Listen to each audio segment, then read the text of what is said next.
भाजपा आणि ठाकरेंच्या शिवसेनेच्या कार्यकर्त्यांमध्ये राडा झालाय। नाशिकच्या अंबड पोलीस ठाण्याबाहेर दोन्ही समर्थकांची मोठी गर्दी जमली आहे। मतदानाच्या स्लिप वाटपातून वाद झाल्याची माहिती मिळते।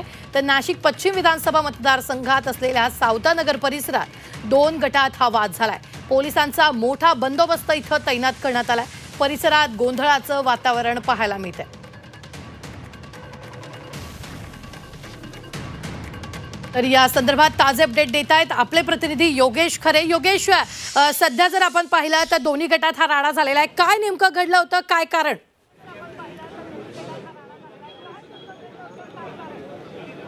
रुबीना, खरं तर भाजपचे काही कार्यकर्ते स्लिप वाटत होते आणि त्यातून हा वाद झाला असं म्हणणं आहे। आपण बघू शकतोय अंबड पोलीस स्टेशनच्या परिसरामध्ये मोठ्या प्रमाणात या ठिकाणी सर्व गर्दी जमलेली आहे। नुकताच थोड्या वेळापूर्वी हे सर्व ज्यांच्यामध्ये वाद झालेला त्या सर्वांना आता नाशिक पोलीस आयुक्त स्वतः त्यांची चौकशी आपल्याला पोलीस स्टेशनमध्ये करताना दिसत आहेत आणि ते सर्वजण मध्ये या ठिकाणी जमलेत। आपण बघू शकतो भाजप आणि ठाकरे गटाचे सर्व कार्यकर्ते जे ते या ठिकाणी आलेले आहेत। पोलिसांचा चोख असा बंदोबस्त या सर्व परिसरामध्ये लागलेला आहे। विशेष फोर्स सुद्धा या ठिकाणी मागवण्यात आला आहे, कुठलाही गैरप्रकार होऊ नये याचा प्रयत्न या ठिकाणी पोलीस या ठिकाणी करताना दिसत आहेत। आपण जर बघितलं तर भाजपचे एका कार्यकर्त्याला प्रचंड मारहाण करण्यात आली, त्याचं रक्त निघाल्याचं आपल्याला दिसून येते। त्याच्या कपडे सुद्धा त्याचे रक्तबंबाळ झालेले आहेत आणि त्याला रिव्हॉल्वरने मारण्यात आला असा त्याचा आरोप आहे। त्यामुळे एकूणच वातावरण या ठिकाणी आपल्याला तंग झाल्याचं दिसून येत आहे। पोलीस आयुक्त स्वतः या ठिकाणी उपस्थित झालेले आहेत, ते संपूर्ण प्रकरणाची चौकशी करतायत।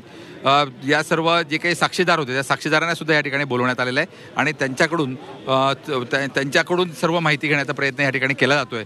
खरं तर आपण जर बघितलं तर जे उमेदवार आहेत त्या महिला आहेत आणि एक दुसऱ्या बाजूला पुरुष उमेदवार आहेत। मात्र या ठिकाणी महिलांना बळजबरी केली जाते किंवा एक प्रकारे त्यांना दहशत माजवण्याचा प्रयत्न केला जातोय असा आरोप नुकताच थोड्या वेळापूर्वी पंकजा मुंडे यांनी केलेला आहे। त्यांनी पोलीस आयुक्तांची सुद्धा भेट या ठिकाणी घेतली आहे आणि आता वातावरण निवळावं आणि त्याचबरोबर जे दोषी आहेत ते नेमकं शोधण्याचा प्रयत्न या ठिकाणी पोलीस करताना दिसतात।